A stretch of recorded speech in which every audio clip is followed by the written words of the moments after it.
Hello, good evening. Welcome to Wednesday's North West Tonight. I'm Roger Johnson. Thank you for joining us. Our top story.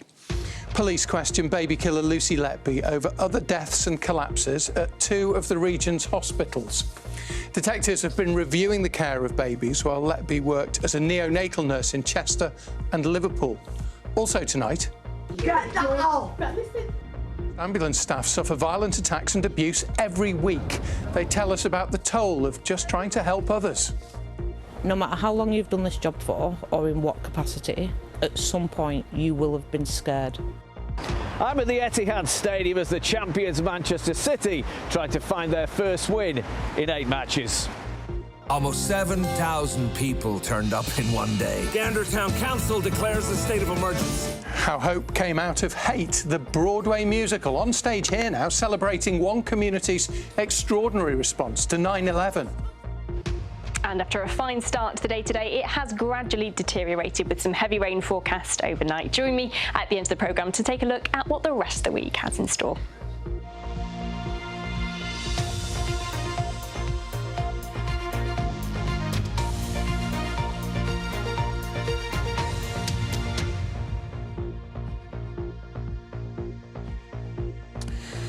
Police have interviewed Lucy Letby in prison about the deaths and collapses of more babies. Letby is serving a whole life sentence for murdering 7 babies and attempting to murder 7 others at the Countess of Chester Hospital between 2015 and 2016.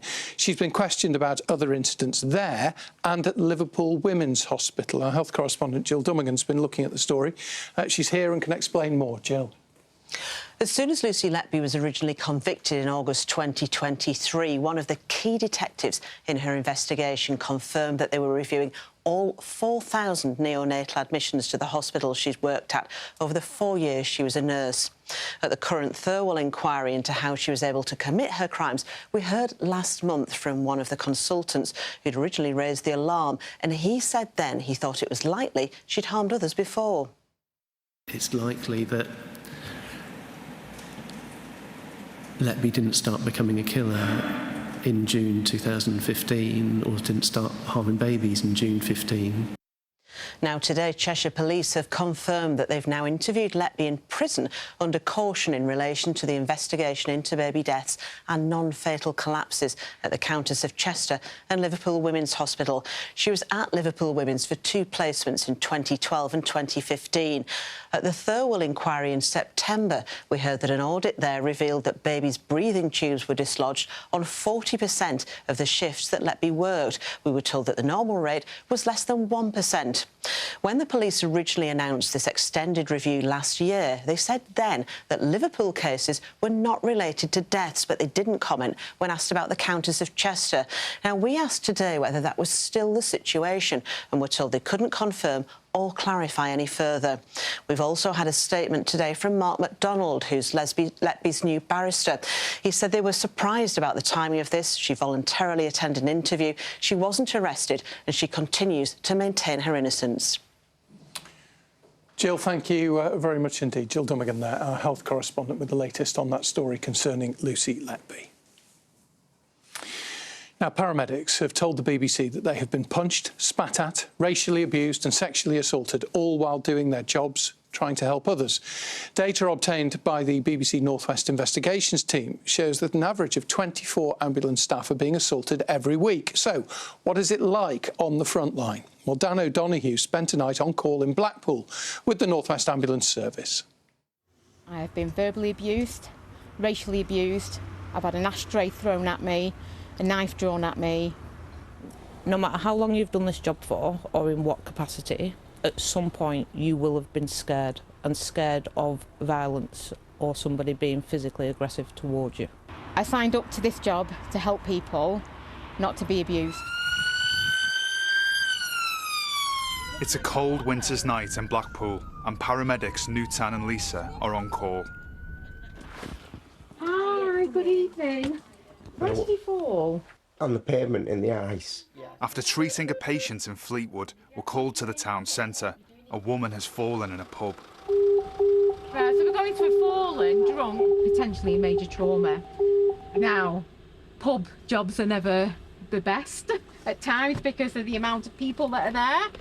mounted people that are potentially intoxicated. So at this point, I'm already thinking about how we're going to manage the scene. Yes. My name's Newton. I've got my colleague here as well. What I need to do is just make sure that you're all right. Okay. The woman is heavily intoxicated and has a bruise and cut above her right eye. Get that off! But listen. We step back to allow Newton to assess her injuries. She decides to take her to Blackpool Victoria Hospital. As we wait for the doctor, the woman becomes increasingly aggressive. You taking the No, just listen to Francis. They're going to explain what's going to happen. After 20 minutes, the woman is taken into A&E by a nurse. How do you deal with a patient that is in that state? So from my perspective, I think holding hands, for me, it's that human contact, but also in patients that are quite aggressive in the tones, it's about having that control that if I know where your hand is, I know it's not going to fly and hit me. But this isn't the first time Newton has faced abuse while on duty. I don't report every incident because if I was to do that, I'd never be away from the computer. I've been racially abused on this job several times. One of them was when I was in a patient's home in trying to explain to him that he needs to come to hospital. He started saying to me, you need to go back to your own country. What are you doing in this country? You're not welcome here.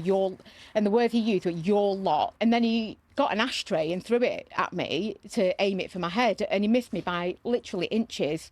Over the last 4.5 years, ambulance staff have been attacked more than 4,500 times across our region. Those attacks include more than 1,000 physical assaults and hundreds of incidents of sexual, racial and verbal abuse and threats. Despite the abuse they've faced, Newton and Lisa remain committed. I signed up to this job as a paramedic to go and help out in the community. It's not every patient that we go to. It's not every day. And you've just got to think about the good jobs that you've had. Tomorrow night, we'll be speaking to call centre handlers in Manchester about the verbal abuse and threats they've received while on duty. Dan O'Donoghue, BBC North West Tonight. Yeah, more from Dan then on tomorrow night's programme. The NHS this evening has confirmed that a cyber attack has hit 3 of Liverpool's hospitals. Criminals first hacked into a digital system which is shared by Alderhay, the Children's Hospital, of course, and Liverpool Heart and Chest Hospital. They then also gained illegal access to the Royal Liverpool's data. Now, officials say that patient services are unaffected and they are running normally, but the hackers have already published data that they say they've stolen, and of course there's a risk that they could publish more. We'll continue to monitor that for you. An 18-year-old has died after police chased what they believe to have been a stolen car through Rochdale last night. He was a passenger in a Toyota which crashed into another vehicle on Manchester Road in Sudden after failing to stop for the police a short time earlier. A man in his 20s and a 17-year-old youth were arrested on suspicion of causing death by dangerous driving and aggravated vehicle taking. Blackpool now has the lowest male life expectancy in the UK, overtaking Glasgow. Data suggests that a baby boy born between 2021 and 2023 in the resort will live for 71 years, while in Scotland it's now 73. An inquest next year will examine whether the authorities failed to protect a mother and 4 children who were murdered when a petrol bomb was thrown into their home in Salford. You might remember the story. We reported it numerous times. It was Michelle Pearson and her 4 children who died after the arson attack 7 years ago. She'd called the police 5 times in the 2 weeks before the attack and had begged to be rehomed. Now, 2 years ago, EDF, the operators of the Heysham 2 nuclear power plant, said they were going to close it 2 years earlier than planned because, effectively, it was getting too old. But today, it was announced that Heysham 2 is staying open even longer, as is the neighbouring Heysham 1. The ageing nuclear power plants are needed to help the country to decarbonise our power production. Our Lancashire political reporter Gina Milson has more. Both plants began operating in the 1980s and were due to be taken out of action by early 2023. The lifespan of the plants have now been extended numerous times, and EDF says it's been able to do this because of billions of pounds of investment and careful monitoring. We work with our regulator, the ONR, to make a judgment on the graphite cores and the ageing mechanisms in the graphite cores. That's allowed us to be in a position where we can estimate the life now and deliver a life extension on both sites, so it's great news for the teams. In 2007, Heysham 1 was shut down due to corrosion, and last year a steam leak put the safety of workers at the plant at risk, according to an Office for Nuclear Regulation report, although no one was injured. On any ageing asset, you have integrity challenges. So last year was a particular fault on a particular type of valve. We worked through that technically. We've come to a robust solution, and we're investing more in these plants than we've ever invested before to make sure that they're safe and they're there to underpin safe, reliable generation for the future. The government is hoping to move to what it calls clean energy by 2030. So where do Heysham's 2 nuclear power plants fit into that? Hello. How are you? Nice to meet you. Lord Hunt, the nuclear minister, has been on a tour of the plant today. Nuclear energy is essential. It provides the essential foundation of our electricity generating structure. It is low carbon.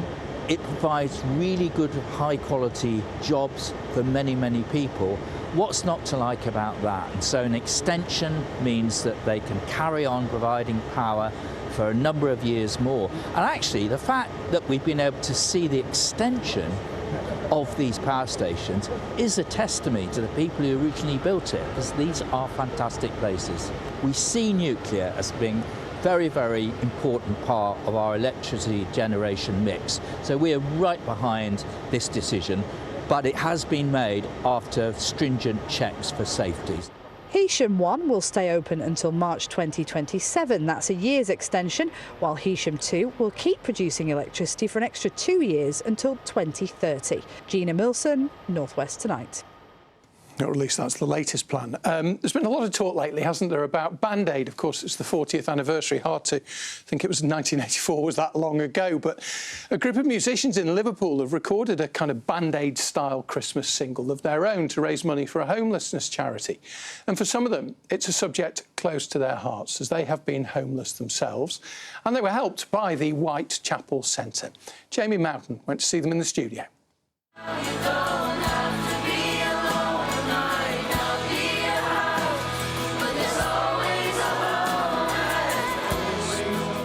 A message of hope and community spirit that's particularly poignant for some.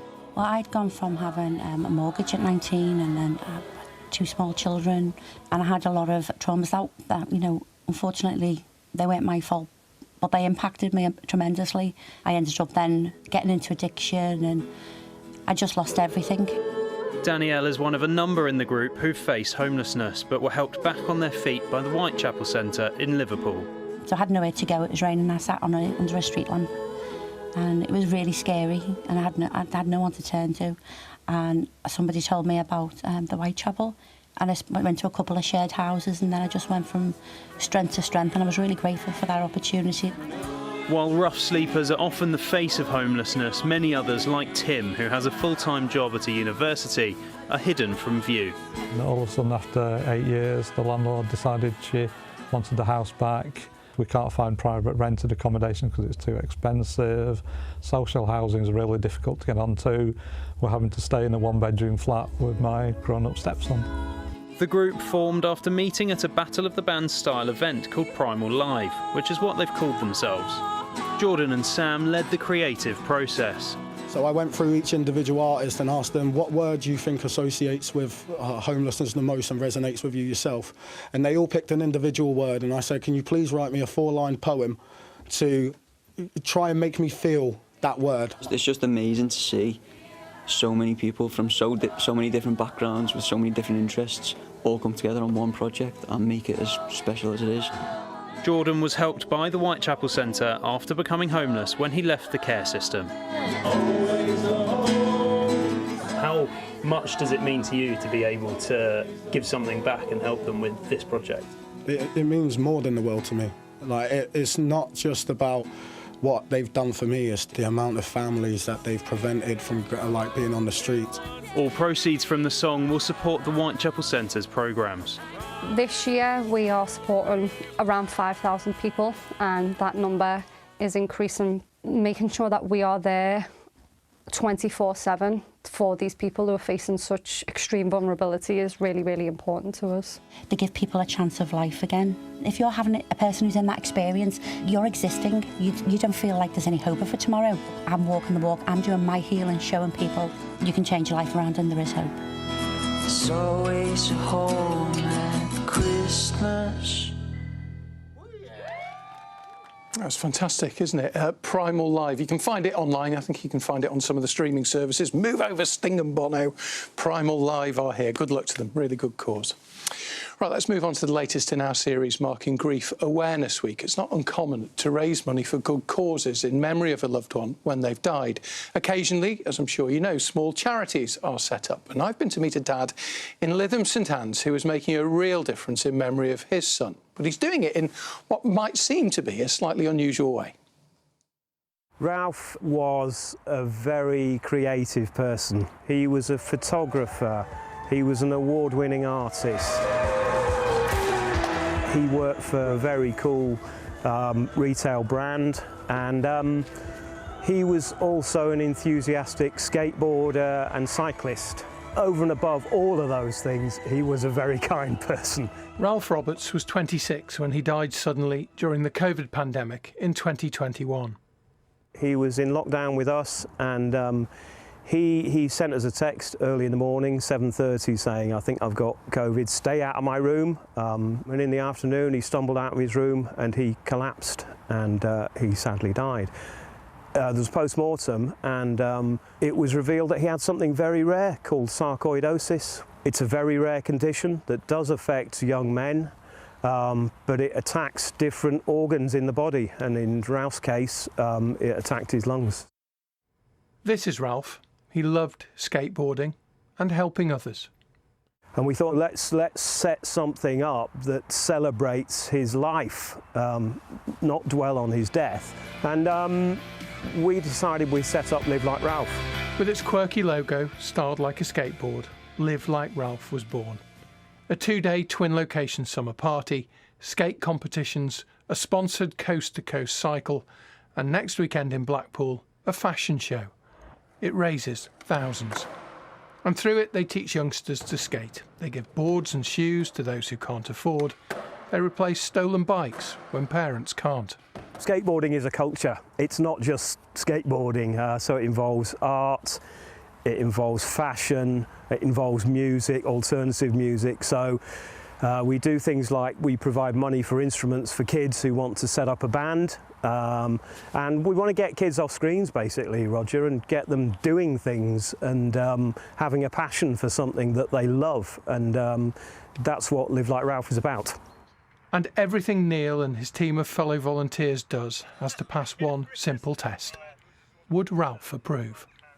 Skateboarding, you fall off a lot, and we've lost our child. That's the ultimate negative, and we're making a positive out of it. And we've got a Live Like Ralph anthem. I get knocked down, but I get up again. Tub thumping, I get knocked down, but I get up again. That is the metaphor.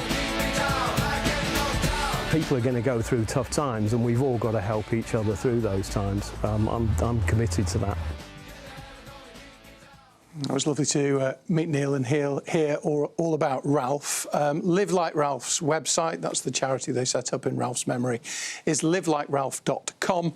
Details of organisations offering help dealing with grief, as we said last night and the night before, can be found on the BBC Action Line. There's that address, bbc.co.uk/action line. Right, on to sport, football. Manchester City looking for their first win in 8 games this evening, believe it or not, at home to Nottingham Forest. It's uncharted territory. Richard Askham is at the Etihad Stadium for us tonight. And Rich, Pep Guardiola was telling us on the programme last night he's looking for the fans to give his team a lift. I'm sure they will tonight, Roger, but in terms of the team, we've been racing for a reaction for several weeks, haven't we? And as you say, it's uncharted territory for City in recent seasons. No win in 7. That's never happened under Pep Guardiola. Players need to get themselves right in the head and, you know, sort themselves out. We just changed the formation, I'd say. Just kick out, attacking more. That's really it, to be fair. What do you think? Less injuries would be really ideal. That's all I'm going to say. Jack Grealish in midfield, like where we used to play him against Aston Villa. Putting the ball in the back of the net would be a good start. Getting beat 4-0 by Tottenham's not a good start. I'm a psychotherapist, so I think it's psychological. I think once you've won so much, and then you start losing another one, it's really hard. Can all be in the mind, can't it? City will need to be strong tonight to respond to that 2-0 defeat against Liverpool at the weekend. A victory for the Reds that sees them 9 points clear.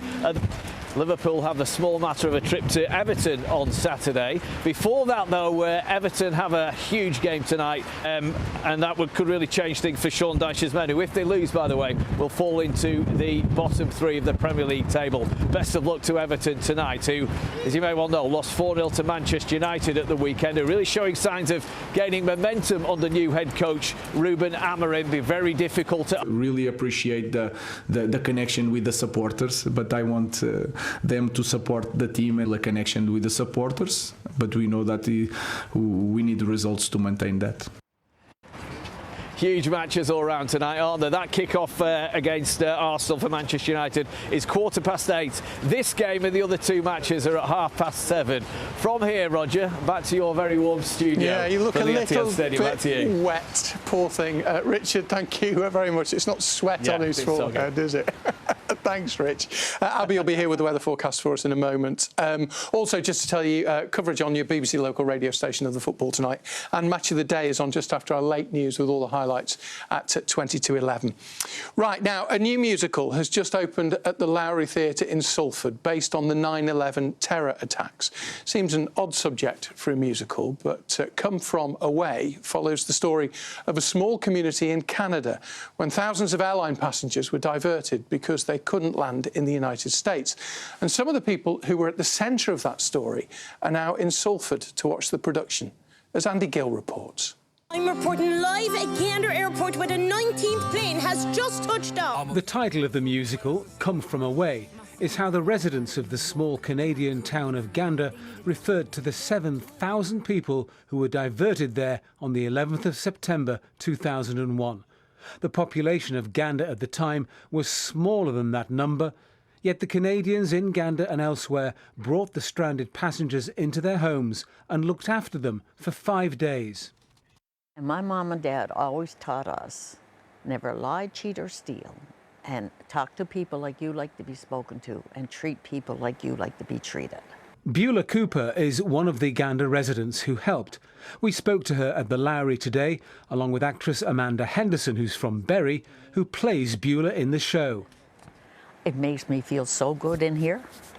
It really and truly does. And I feel so proud that I was part of it. But I don't know, when you do something nice to help somebody else, it gotta make you feel good. Even people who've come to stage door afterwards, their hearts are breaking, but everybody leaves with so much joy and so much hope that can come out of something so tragic. You can take something so wonderful home with you. We take care of them. And the thing is, it's all true. Kevin Turf was one of the passengers diverted to Gander, and Mark Dugdale plays him in the show. And I was immediately moved by the compassion of, people could have just sent pizzas and water out to the planes and let us sit there until they reopen airspace. But when I interviewed the mayor, I said, "Why did you let us off the plane?" He said, "We weren't going to let you rot on those planes." What's so weird about the show is there's no interval. It doesn't stop. And the people of Gander, over those 5 days, nothing stopped. It was just relentless for them.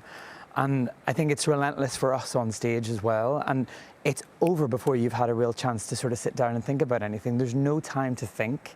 There's no time. You just do it, which is exactly what they did. Come From Away is at the Lowry until January the 5th.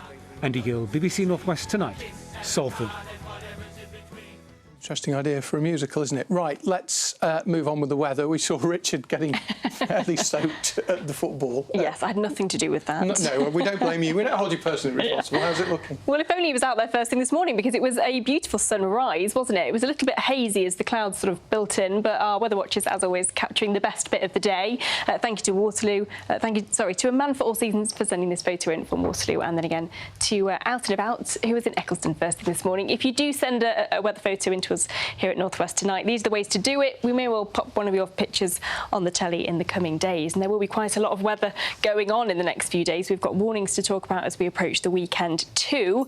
Tomorrow we'll get off to a dry start, some sunshine in the morning but turning wet and windy later, much like today.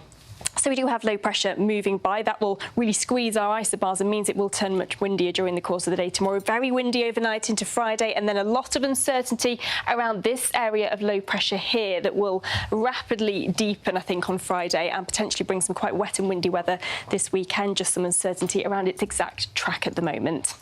Overnight tonight, then, a very unsettled night to come, certainly the first half of the night into the early hours of tomorrow morning. That main band of rain clears, leaving a few showers. Some clearer spells as we start the day, but very mild. Temperatures overnight no lower than around 7 or 8 degrees Celsius. And actually not a bad morning. Dry, some sunshine, relatively mild. Gradually, though, cloud or build, and we'll start to see another band of rain arriving from the west. This one, again, very heavy. So your evening rush hour tomorrow, there might be a lot of spray on the roads. We could see some thunder and lightning as well. But these will be our temperatures for tomorrow. 10 or 11 degrees Celsius. Winds starting to strengthen tomorrow afternoon. That warning comes into force at about 4 o'clock tomorrow afternoon, and then very windy overnight into Friday. Here's our area of low pressure then moving in through Friday. That could bring some very wet and windy weather Friday and through much of the weekend. We do have warnings in force for rain and for wind, but there is still a lot of uncertainty around its exact positioning. It's a little further north or south. That will have a big impact on our weather. We'll know more tomorrow, so worth keeping an eye on things. This is how Friday's looking at the moment. A dry start, very wet later into the afternoon, but again, the track of this band of rain could change. So it's all up in the air. Is that possible snow? No. No. No, don't look at that. No. Yes, we could have a little bit of snow on Friday, but there's so much uncertainty. Don't hold me to any of it. Or just big dolloping raindrops by the looks of it. More likely. Huge, weren't they? Brilliant. Abby, thank you very much. Jonas Muller's got the late news for you at 10:30. But from all the team, thank you for watching. Have a good evening. Goodbye.